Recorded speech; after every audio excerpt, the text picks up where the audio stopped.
Solar শিল্পকলায় অনন্য দৃষ্টান্ত স্থাপন করলেন নবদ্বীপের শিবশঙ্কর সাধুকা। রাষ্ট্রপতি পুরস্কারে ভূষিত হলেন শিবশঙ্কর সাধুকা। বাংলার লোকশিল্পের গৌরব বৃদ্ধি করলেন তিনি। নদিয়া জেলার নবদ্বীপের এক সাধারণ অঙ্কন শিক্ষক আর শিল্পকলার জগতে এক অনন্য দৃষ্টান্ত স্থাপন করেছেন। প্রায় ৩৫ থেকে ৪০ বছর ধরে সোলার শিল্পকলা নিয়ে নিরলস সাধনায় নিজেকে এক বিশেষ উচ্চতায় পৌঁছে দিয়েছেন শিবশঙ্কর সাধুকা।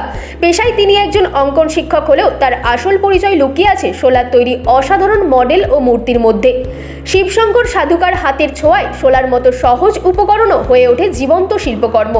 জগন্নাথ দেবের মূর্তি ও সাজসজ্জা থেকে শুরু করে বিশ্ববিখ্যাত টাইটানিক জাহাজের নিখুঁত মডেল সবেতেই তার দক্ষতা চোখে পড়ার মতো।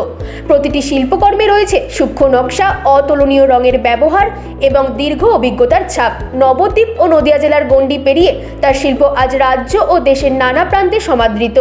এই দীর্ঘ শিল্পযাত্রায় তিনি পেয়েছেন একাধিক পুরস্কার ও সম্মান।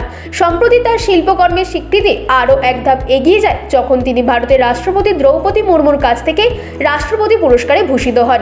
এই সম্মান শুধু তার ব্যক্তিগত সাফল্য নয়, বরং বাংলার লোকশিল্পের গৌরবও বটে। বর্তমানে শিবশঙ্কর সাধুকা ছোট, বড় ও খুচরো পাইকারি সব ধরনের অর্ডার গ্রহণ করেন। তার তৈরি সোলার মূর্তি ও তার মডেলের দাম মাত্র 50 টাকা থেকে যা গিয়ে পৌঁছায় 50,000 টাকা পর্যন্ত। শিল্পপ্রেমীদের কাছে তিনি আজ এক নির্ভরযোগ্য নাম, আর তার সৃষ্টি বাংলার ঐতিহ্যবাহী সোলা শিল্পকে নতুন পরিচিতি দিয়েছে। Bureau report, রাতদিন news network.